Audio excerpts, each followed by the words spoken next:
Eh bien, est-ce que tout le monde m'entend? Donc, nous entend, pardon. Oui, bonjour. Donc, bonjour à toutes et à tous. Nous allons déjà nous présenter. Donc, Sergio, je te laisse la parole. Merci Amélie. Bonjour à toutes et à tous. Je m'appelle Sergio Murillo. Je suis responsable de la partie solutions et notamment la partie solutions avec des énergies alternatives et la partie report modal. Et je suis ravi de pouvoir partager avec vous les défis et surtout la méthode que nous utilisons chez XPO pour accompagner les chargeurs, les industriels dans la partie décarbonation. Donc, rebonjour, mon nom est Amélie Pellerin, je suis en charge du développement des comptes stratégiques au sein d'XPO Logistique. En fait, nous proposons des solutions intégrées sur toute la supply chain de nos clients, des flux amont à la logistique et aux flux de distribution, donc les flux aval, en B2B et en B2C. Donc, enchanté. Eh bien, je vous remercie de participer à cette conférence sur le thème de la co-construction d'un plan de transport décarboné. Ce thème nous tient particulièrement à cœur puisque XPO agit concrètement et de longue date sur le sujet de la réduction de la réduction de son empreinte environnementale et celui de ses clients. Et nous sommes aujourd'hui pionniers en termes de décarbonation. Merci Amélie. Alors, on vous propose de commencer par quelques éléments de contexte. On a décidé de commencer par tout simplement en rappelant un des défis, peut-être un des défis majeurs de tous, nous tous. Et on vous montre ici la répartition d'émissions par secteur d'activité. Et finalement, notre message est le suivant, c'est rendre compte finalement, comme nous tous, on est tous dans une démarche de transformation. Une transformation assez puissante, assez profonde, qui nécessite finalement des investissements importants, un changement de comportement. Et il est important de rappeler ici, effectivement, les poids du secteur du transport. Comme vous le voyez ici avec les chiffres 2022, 31% des émissions qui proviennent du transport. Des transports, et puis on a décidé effectivement de vous montrer ce que ça représente effectivement pour les transports poids lourds, marchandises, et également on a inclus un peu les bus et les cars avec 22%. Tout ça pour dire que finalement les défis sont assez importants et que cette transformation qui a commencé déjà depuis plusieurs années continue, et demain avec ce qui est en train d'arriver avec les Scope 3, avec la concentration des données que nous devons continuer à collecter, il va falloir continuer cette transformation avec, encore une fois, beaucoup d'énergie, beaucoup d'engagement de la part de tout le secteur, nous y compris, pour venir justement au bout de ce défi majeur qui est la décarbonation.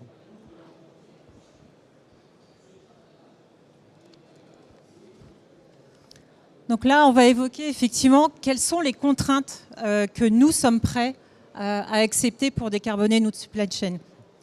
Nous sommes aujourd'hui au cœur d'une véritable transformation de nos activités. Cet enjeu passe par 4 piliers. Donc la réglementation, les transporteurs, nos clients, et les clients de nos clients, ce sont les consommateurs. Ces 4 piliers, en fait, on va en discuter ensemble, ils sont interdépendants. C'est-à-dire que ça forme une sorte de co-construction quadripartite. C'est-à-dire que nous, transporteurs, on doit adapter sans cesse notre organisation, nos solutions pour nos clients en fonction des réglementations. Les réglementations sont aujourd'hui des contraintes. Tout a commencé en termes de réglementation lors du protocole de Kyoto en 1997, où les pays industrialisés se sont engagés à réduire leur gaz à émissions de serre de 5% de 1990 à 2012. Ensuite, on a élu la SNBC, la stratégie nationale bas carbone, sur lequel on s'est engagé à la réduction, à la zéro neutralité carbone en 2050. Toutes ces contraintes font que nous, transporteurs, on doit adapter nos solutions pour nos clients. Aujourd'hui, on se doit d'être multi-énergie. Aujourd'hui, XPO est fournisseur multi-énergie, c'est-à-dire qu'en fonction des clients, des flux, que ce soit régionaux, peut-être de l'électrique. Si les flux sont en longue distance, on mettra de l'HVO, pourquoi pas de l'hydrogène. Voilà, on est vraiment aujourd'hui sur une solution multi-énergie. Pour proposer des solutions multi-énergie à nos clients, il faut investir dans des infrastructures, mais aussi dans des moyens, ce qui nécessite effectivement un CAPEX. Aujourd'hui, toutes les sociétés n'ont pas la capacité financière à investir pour des moyens et de l'infrastructure. Donc ça nécessite aussi une contrainte en tant que transporteur. On doit effectivement s'équiper d'un bureau d'études assez important, puisque finalement, il faut sans cesse se réorganiser les plans de transport de nos clients. Donc tout passe par la réingénierie des plans de transport. Donc encore une fois, on doit adapter nos solutions en permanence avec nos clients. En termes de décarbonation, on parle souvent d'énergie alternative au thermique. Mais il n'y a pas forcément que l'énergie. On doit aussi former nos équipes. On doit former les commerciaux. Les commerciaux, aujourd'hui, doivent être des leaders, des experts de la décarbonation auprès de nos clients. Extrêmement important. On doit former aussi nos opérationnels. On doit former nos directions, nos directeurs. Tout le monde doit aujourd'hui parler de décarbonation et doit savoir parler de décarbonation. La maintenance. Aujourd'hui, il y a une grosse réflexion autour de la maintenance, du reconditionnement du matériel et des pièces. Est-ce que vous savez, pour la production d'un poids lourd, quelles sont les tonnes émises pour la production d'un seul poids lourd? 25 tonnes de CO2. Ça laisse penser qu'effectivement, le reconditionnement peut être aussi une bonne alternative à la décarbonation. Les pneumatiques, les véhicules doivent aussi avoir des ordinateurs intégrés pour vérifier l'usure des pneus. Donc toutes ces solutions, effectivement, on doit y réfléchir, on doit penser pour être prêt sur la décarbonation. Merci Amélie. Alors, côté chargeur et côté consommateur, alors quels sont ces défis que nous voyons aujourd'hui? Alors, on voulait quand même présenter ceux qui sont peut-être les plus importants à nos yeux. Donc, côté chargeur, on dit, quels sont ces défis que vous seriez prêts à accepter? Aujourd'hui, on parle avec beaucoup de chargeurs industriels sur la partie consolidation des flux. On parle également sur la potentiellement co-chargement avec d'autres partenaires, voire concurrents. On parle également d'un défi potentiel de revoir la fréquence des livraisons, donc qui veut dire potentiellement changer la promesse client. Il y a également les choix des investissements qui peuvent être très importants. Êtes-vous prêt en tant que chargeur industriel à vous équiper justement des bornes électriques? Il y a une question d'investissement qui est effectivement très importante, donc qui nécessitera potentiellement des durées des contrats beaucoup plus longues. Et également donc, sur la partie consommateur, qui nous touche peut-être tous de manière directe ou indirecte, c'est la question aussi d'un changement de paradigme. Sommes-nous prêts à accepter que les délais de livraison soient différents de ce qu'on a aujourd'hui? Sommes-nous, en tant qu'industriel potentiel ou client final, à accepter les lissages des activités ou les lissages des commandes pour finalement arriver au bout de ce qu'on parle justement de la décarbonation? Voilà ces défis sur lesquels on y travaille aujourd'hui. Donc, en conclusion, je dirais que nous sommes au cœur d'une véritable transformation de nos activités, nos modes de pensée, pour le même objectif, le verdissement. Donc j'aime bien faire une transition d'un ministre, effectivement, qui nous a fait une très jolie citation sur le verdissement du secteur n'est ni une punition, ni une option. Donc, avant de partager notre approche, on tenait effectivement à partager, on a vu quelques contraintes, quelques défis. Maintenant, on vous propose effectivement de voir quelles sont effectivement aujourd'hui les solutions qui peuvent venir effectivement au bout de certains défis dont on en a parlé tout à l'heure. Il faut savoir que depuis 2022, et avec un lancement avec 2023, nous avons innové avec une solution vraiment unique aujourd'hui sur les marchés. Une solution qui permet effectivement d'accompagner à chaque client, quelle que soit leur taille et puis leur secteur d'activité, sur la décarbonation des flux de transport. L'offre qu'on vous présente aujourd'hui, elle s'appelle LES. Et il permet effectivement de s'attaquer à différents sujets majeurs. Non, un sujet comme la décarbonation, donc la réduction effectivement des gaz à effet de serre, où on parle souvent avec effectivement un mix énergétique. Finalement, on peut résumer en se disant qu'il n'y aura pas une solution unique. En tout cas, c'est notre conviction aujourd'hui. Et la recherche des solutions et effectivement ces défis qui nous arrivent à tous, finalement, pourra s'est trouvé avec un mix finalement des solutions, et c'est ça qu'on évoque avec notre mix énergétique. Et donc la solution LES a été déclinée avec un accompagnement de toute la filière, avec un certain nombre de solutions qui vont du gaz, biogaz, biocarburant, électrique, des matériaux d'hydrogène, à également la partie multimodale. Je vais juste rajouter quelques petites données. En termes de report modal, ça fait depuis une dizaine d'années, plus d'une dizaine d'années que nous travaillons avec un client qui s'appelle Franprix, où nous avons une solution fleuve et route, où nous distribuons tous les magasins parisiens à travers la Seine. Sur le thème de l'électrique aussi, j'aimerais bien rajouter un petit point, parce que grâce à notre directeur général, que j'ai juste en face de moi, Bruno, XPO a vraiment pris une véritable stratégie en termes de verdissement, donc de verdissement de la planète. On a fait une commande unique sur le marché d'environ 230 véhicules, donc 105 tracteurs et 125 porteurs, donc, qui vont arriver sur le marché. Donc voilà, c'est avec plaisir de vous dire que nous sommes aujourd'hui pionniers dans la décarbonation de notre secteur d'activité. Du coup, quand on parle effectivement des solutions de décarbonation, on s'attaque souvent aux énergies alternatives. Mais on voulait quand même évoquer avec vous d'autres axes finalement qui aujourd'hui permettent effectivement d'arriver à la décarbonation. Et donc on les a cités ici de manière très sommaire. La première, on a déjà parlé, c'est la partie flotte, avec effectivement tous les mix énergétiques dont on vous a montré avec la solution LES. Mais également, il y a des choix à faire sur les bâtiments. Les bâtiments, ça consiste à quoi? Ça consiste aujourd'hui à se poser la question dans les choix des nouvelles implantations sur l'origine des matières premières. Quel est leur impact finalement sur l'écosystème finalement? Et aujourd'hui aussi, faire des bâtiments potentiellement moins consommateurs d'énergie, potentiellement venir appliquer du LED pour la consommation en énergie, voire l'utilisation des panneaux photovoltaïques. Ce sont des solutions que nous avons déjà mis en place et qui font aujourd'hui écho à toute cette transformation dont on vous a parlé.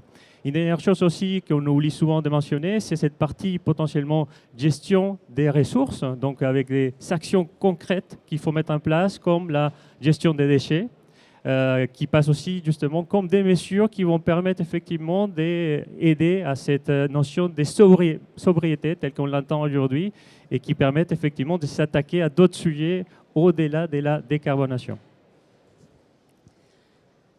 La décarbonation passe aussi par les comportements. On parle d'éco-conduite. Je ne sais pas si vous avez déjà entendu parler de ce terme-là, d'éco-conduite. Depuis 1991, on forme tous les ans, il y a 800 formations qui sont effectuées par an. On forme 5000 conducteurs et conductrices. Voilà. Donc le sujet de la décarbonation passe aussi par les comportements de nos conducteurs et conductrices. Et dernier axe qu'on voulait partager avec vous, c'est le sujet d'optimisation des flux. Effectivement, ça fait écho avec la partie bureau d'études, mais il s'agit tout simplement de regarder d'une façon pragmatique, concrète, quels sont les dispositifs que nous pouvons mettre en place pour optimiser les flux. Parfois, ça va être des données un peu techniques, c'est-à-dire la mise en place des semis peut-être à double plancher, qui vont permettre justement d'augmenter la capacité justement des palettes ou des marchandises et donc d'améliorer effectivement les taux justement d'utilisation. Ça peut être également tout simplement l'ingénierie des flux en optimisant justement avec des flux justement d'autres clients. Il peut s'agir aussi de manière concrète sur les données que nous traitons aujourd'hui dans notre base de données, comme les données, la fiabilité des données clients-destinateurs. Ça va servir à quoi? Ça va servir à s'assurer que nous allons faire la livraison dès le premier coup. Et donc éviter effectivement de revenir sur une livraison par la suite. Et troisième point, donc, encore une fois, l'utilisation potentielle des énergies comme les reports modaux, dont nous allons en parler tout de suite. Donc nous arrivons effectivement au point très important. Il nous semblait important pour nous de partager avec vous notre méthode. C'est une approche qui a été co-construite avec des chargeurs, des industriels, qui nous permettent aujourd'hui d'avancer dans cette étape de la mise en place des solutions de décarbonation. Donc ce qu'on vous propose effectivement aujourd'hui, c'est un processus assez structuré avec 9 étapes. Je vous propose aujourd'hui de les parcourir ensemble, étape par étape. Ensuite, je ferai le parallèle avec 2 cas concrets Et puis j'espère effectivement que vous aurez des questions et je pourrai répondre effectivement, nous pourrons répondre à vos questions, suggestions d'amélioration pour faire en sorte que le processus soit encore plus optimisé et beaucoup plus efficace par rapport à tous les chargeurs. Tout le processus de l'étape de la co-construction d'un plan décarboné commence par ce que nous avons appelé l'étape d'initiation, une étape d'engagement. Et finalement, ça consiste à quoi? Ça consiste tout simplement à s'assurer auprès justement des comités de direction, du comité exécutif, du chargeur, de l'entreprise, mais même au niveau parfois de l'usine sur laquelle nous allons travailler ou sur l'entrepôt, que l'ambition finalement qui est mentionnée et écrite est vraiment vécue par les équipes et matérialisée quelque part dans une stratégie justement à potentiellement moyen, long terme.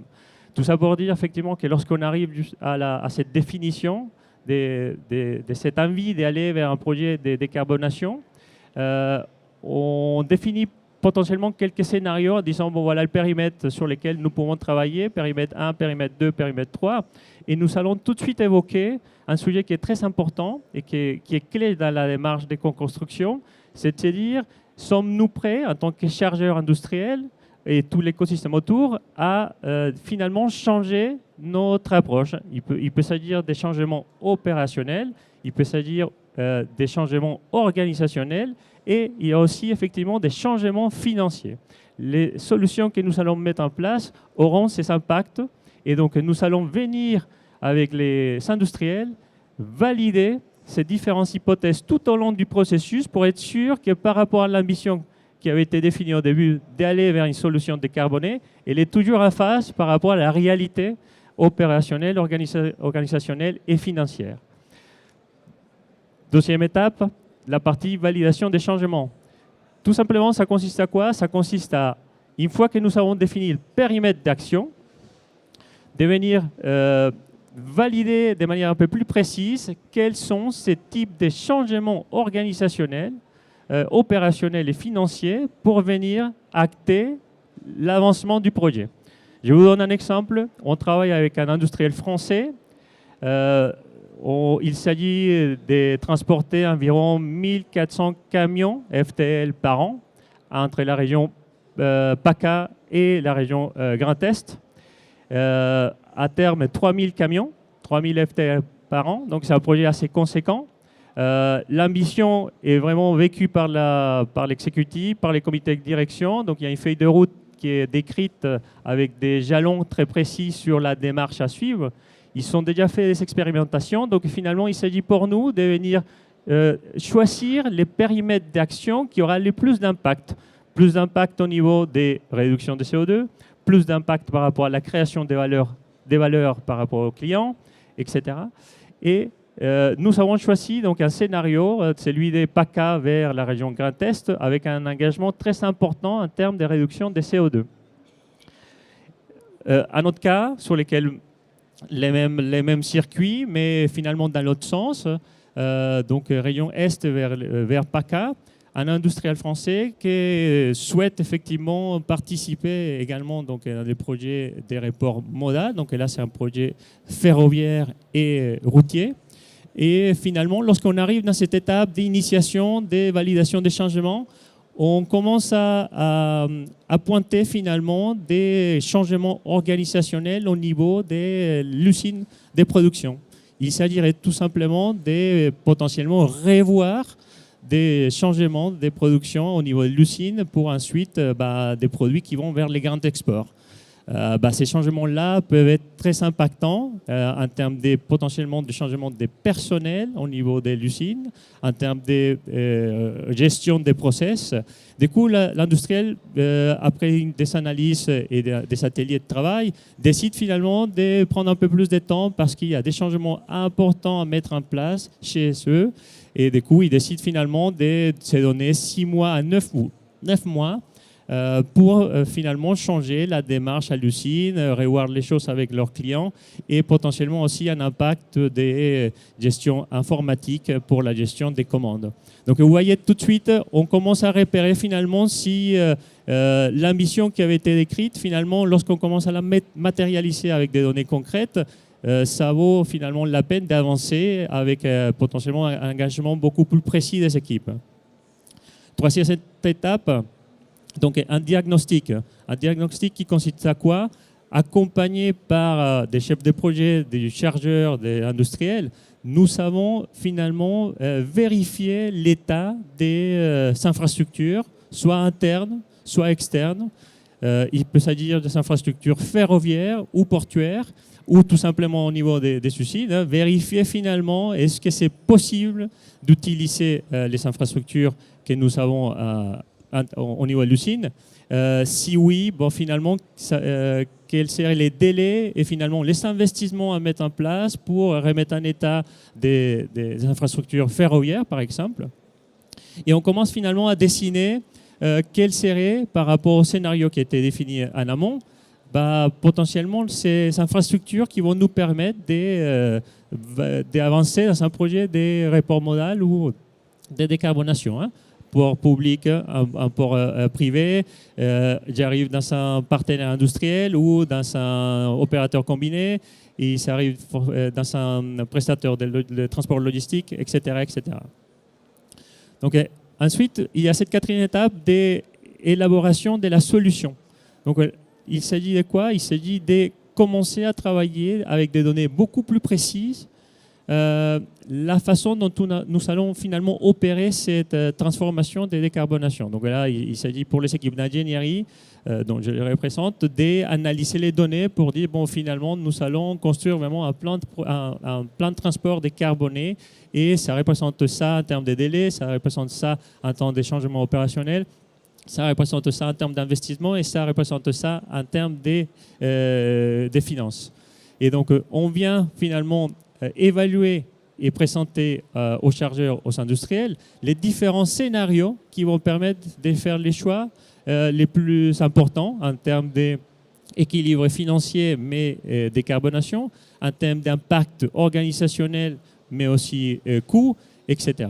Et donc, c'est l'étape que nous allons reproduire finalement en fonction des retours des industriels, pour essayer justement de minimiser les impacts parfois organisationnels, tout en essayant de faire quelque chose de très optimisé.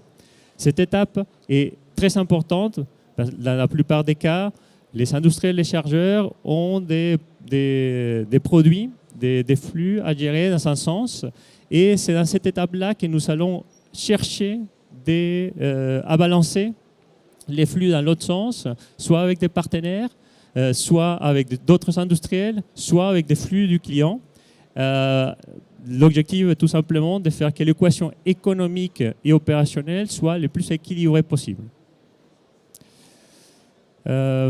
Cinquième étape, donc la partie test opérationnel. Donc là, ce que j'ai dit justement sur ce projet donc ferroviaire et route. Un deuxième exemple, c'est un projet fluvial qu'on mène avec un gros client industriel. Il s'agit tout simplement de pouvoir tester les solutions au niveau de manière réelle, en conditions réelles. Donc, on va sélectionner un périmètre un peu plus réduit. Cela va nous permettre effectivement de vérifier tout au long de la chaîne si tous les acteurs de l'écosystème ont bien compris et on a bien saisi tous les impacts finalement que nous allons retrouver au niveau de la mise en place de la solution. Sixième point, donc ensuite, une fois qu'elle est test opérationnelle, donc là on va faire quelque chose qui va être itératif. Donc on revient vers les chargeurs, on vérifie effectivement que les changements sont faisables, on peut les mettre en place, l'équation économique est supportable pour les clients. Les tests opérationnels sont concluants, devons-nous avancer sur des nouveaux tests? Et c'est une étape en fait qui va être itérative tout au long du parcours jusqu'à ce qu'on arrive à obtenir la meilleure solution opérationnelle et aussi, encore une fois, celle qui aura le plus d'impact, soit en termes environnementaux et moins d'impact au niveau des opérations et puis financiers.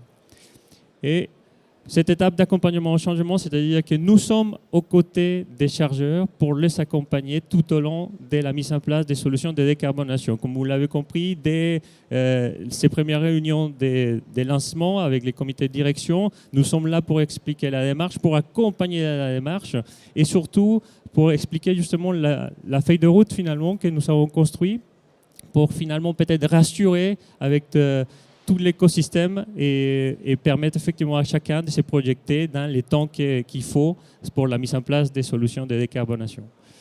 Une fois que l'accompagnement est fait, c'est la période de lancement. Donc là, c'est effectivement mettre en condition réelle. On fait la plupart du temps des montées en cadence, c'est-à-dire que sur notre projet des 1400 FTL par an, on envisage effectivement une montée progressive par semaine et l'idée effectivement c'est ensuite d'augmenter la fréquence plus pour arriver ensuite à ces 3000 camions par an qui est vraiment un souhait de l'industriel. Toute cette phase-là va être faite ensuite par quelque chose de suivi, une étape importante à la partie suivi et amélioration. Donc on va suivre en temps réel les opérations pour venir potentiellement corriger, adapter les opérations, que ce soit tout au long de la chaîne. Ça peut être dès la partie usine, ça peut être au niveau de la partie entreposage, ça peut être au niveau des opérations logistiques, etc. etc. Et surtout, potentiellement, commencer à se projeter sur quelles seront les améliorations à mettre en place lorsqu'on va commencer cette montée en cadence avec des solutions beaucoup plus robustes.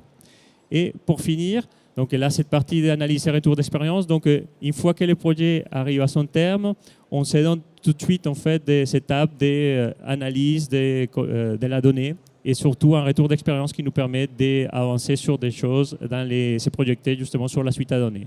Un nouveau scénario que nous avons peut-être décidé de ne pas choisir au début, c'est peut-être des nouveaux scénarios qui fera foi pour les parcours effectivement de cette méthode pour la mise en place des nouvelles solutions de décarbonation. Voilà, très bien, merci. Il y a juste un petit mot que je vais rajouter. Toutes ces étapes de co-construction finalement, puisqu'on est vraiment dans une co-construction, je dirais, quadripartite, hein, c'est ce qu'on a vu tout à l'heure entre la réglementation, les contraintes réglementaires, les transporteurs qui doivent s'adapter aux contraintes de leurs clients et s'adapter aux solutions.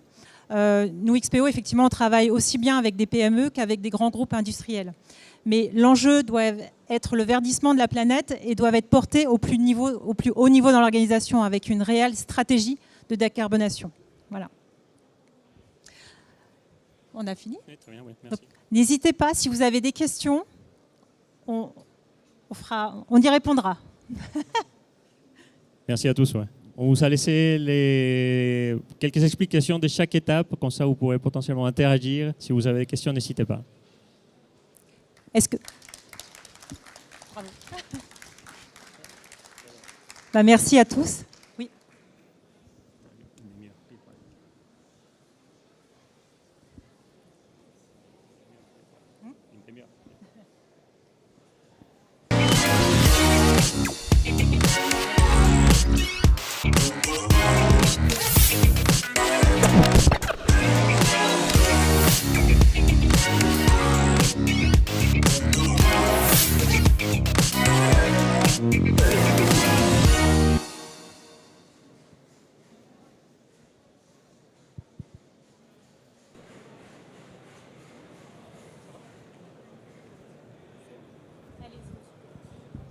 C'est bon ? Ok.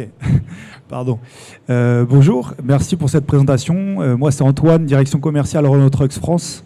On a eu l'occasion de collaborer ensemble sur les autres gammes, gamme intermédiaire et la gamme lourde. Aujourd'hui, je vous interroge sur votre vision avec, à l'heure où vous parlez de toucher les PME et les grands groupes, quelle est votre vision dans l'interopérabilité, on va dire, sur le même mode de transport, dans notre cas, transport routier. Comment vous voyez cette complémentarité entre les gammes, vos investissements faits sur les gammes et les véhicules lourds avec les enjeux de la distribution et de la mobilité urbaine, par exemple ? Tu veux y aller ?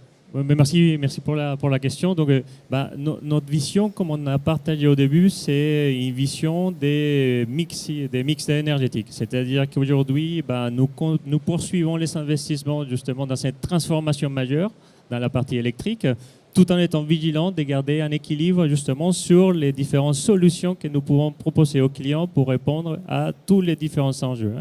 Il ne s'agit pas forcément d'un enjeu de réduction de CO2, il y a d'autres enjeux qui sont derrière là et nous devons effectivement d'être là justement pour répondre à tous ces différents potentielles questions, interrogations justement des chargeurs et des clients face à la décarbonation. Donc nous poursuivrons les investissements et puis nous continuerons à développer des actions comme les reports modaux.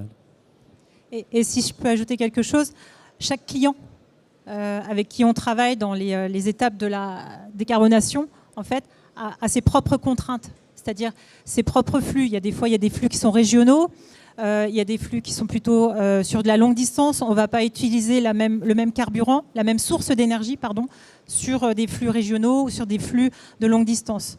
Également, les ZFE, aujourd'hui, quand j'ai parlé de contraintes réglementaires, on est vraiment au cœur de la problématique que chaque ZFE en France n'ont pas les mêmes critères. Pour rentrer sur une ZFE à Paris, ce n'est pas la même que celle que vous allez aller sur Marseille. Pareil, le HVO, est-ce que demain il va passer en critère 1 ? Voilà, il y a énormément de contraintes réglementaires qui se sont imposées depuis plusieurs années. Donc nous, effectivement, on a choisi, notre direction a choisi d'être multi-énergie. Donc, c'est-à-dire, on travaille aussi bien sur le HVO parce qu'on a nos propres cuves qui sont aujourd'hui avec du HVO. On peut travailler aussi bien sur l'électrique, sur du report modal. Voilà, on travaille sur la Seine, on fait des tests sur le Rhône. Il y a beaucoup de sujets. Effectivement, on accompagne vraiment en fonction des clients, des contraintes des clients, mais des contraintes réglementaires aussi. On adapte les solutions. C'est pour ça que, tout à l'heure, on en a parlé, on est vraiment dans une co-construction quadripartite. On a les consommateurs qui, eux, il faut qu'ils lisent peut-être leurs activités, ou qui acceptent aussi des délais plus longs, les chargeurs, donc nos clients. Nous, transporteurs, on s'adapte et on construit des plans de transport pour nos clients en fonction des réglementations. Donc c'est vraiment, on est tous interdépendants. Même les constructeurs aussi au final, mais oui. Ok, merci.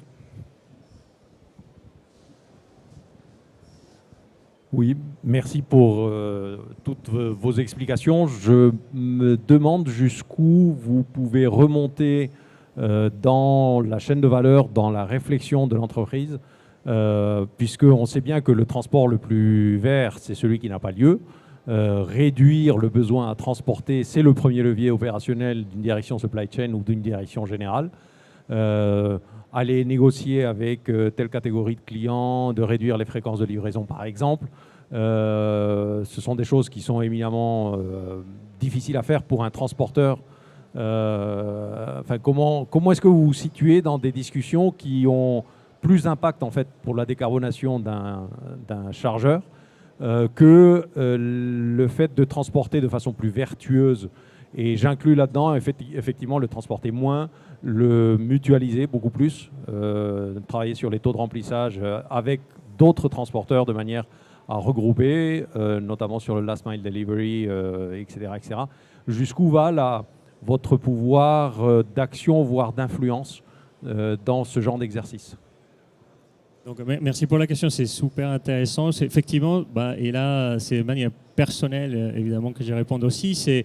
On essaye dans la mesure du possible. Effectivement, après, ça dépend du partenariat ou de la relation de confiance qu'on a avec les différents chargeurs et industriels. Mais je pense que la première chose déjà, c'est d'informer, c'est-à-dire d'informer les industriels qu'il existe d'autres moyens comme justement la mutualisation, la consolidation, l'optimisation des flux avant effectivement de passer sur d'autres choses. Et aujourd'hui, je pense que personnellement, j'ai le courage de dire justement aux industriels, voilà d'autres façons de faire qui potentiellement effectivement on aura un impact finalement, c'est ce qu'on disait justement dans la présentation. C'est important déjà de les citer, de les mentionner, de les dire voilà une autre façon de faire. Après, jusqu'à où nous pourrons arriver effectivement à sensibiliser, c'est plutôt cette question-là. Aujourd'hui, j'essaye de sensibiliser, nous essayons de sensibiliser les équipes pour accompagner les clients dans toute cette transformation. D'autres clients vont peut-être aller beaucoup plus vite que d'autres. Et aussi, c'est une question effectivement de collaboration de l'écosystème, hein. Nous voyons parfois justement des chargeurs qui peuvent collaborer. Il s'agit aussi d'accepter de collaborer effectivement dans l'écosystème qui est parfois très compétitif, très concurrentiel et qui est aujourd'hui peut-être pas évident pour tout le monde. En tout cas, c'est une démarche que nous avons entamée depuis déjà plusieurs années et que nous continuons justement avec des démarches comme celle-ci. Ouais. Ramener des choses peut-être un peu plus concrètes avec vraiment l'ambition d'agir effectivement potentiellement avec un peu altruiste voilà, pour un bien commun. Et on a aussi des clients sur différents secteurs d'activité. On travaille aussi bien sur le retail, l'automobile, le FMCG, la pharma, etc. Donc en fait, on travaille aussi donc, avec nos clients sur de la construction. C'est-à-dire que des fois, on a des flux allés, on recherche les flux retours. Il suffit des fois changer les cut-offs, etc., peut-être à l'arrivée, pour finalement on ait un round trip. Donc les clients arrivent aujourd'hui effectivement à se parler et ça nous arrive aussi d'organiser des ateliers de travail avec plusieurs de nos clients pour mutualiser les flux. Voilà.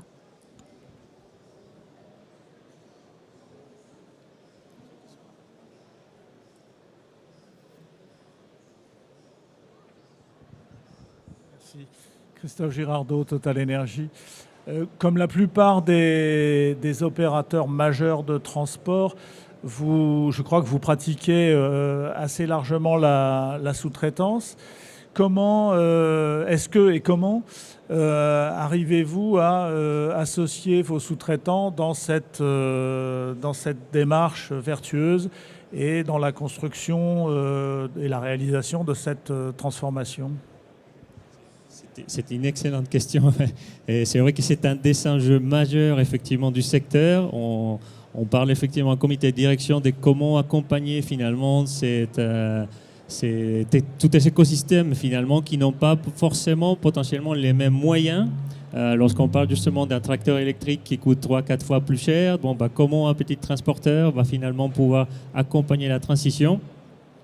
Et là encore, donc, il n'y a pas encore de solution tout écrite, hein, c'est-à-dire qu'on y travaille, il y a des associations qui travaillent, qui réfléchissent justement sur cet accompagnement majeur sur tous les types d'énergie. Hein. Il peut s'agir sur la partie biocarburant, comment mettre à disposition finalement des infrastructures qui vont permettre aux petits transporteurs de finalement pouvoir accéder justement à des solutions qui vont permettre d'accompagner la décarbonation, mais des mains sur l'électrique. Comment l'écosystème va permettre effectivement d'aider tous les transporteurs et non seulement ceux qui sont un point important en France. Donc il y a des réflexions là-dessus, mais effectivement encore beaucoup de travail à longue date à faire. Mais mon message, c'est plutôt, je pense qu'il y a une prise de conscience qui arrive.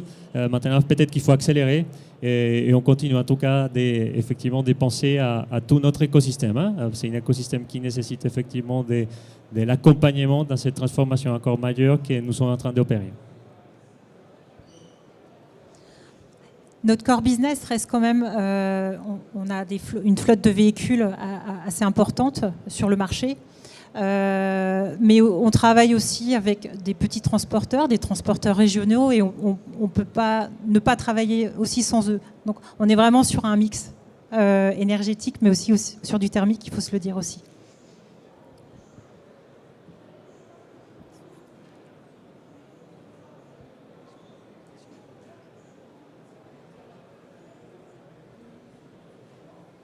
Merci à toutes et à tous. Merci.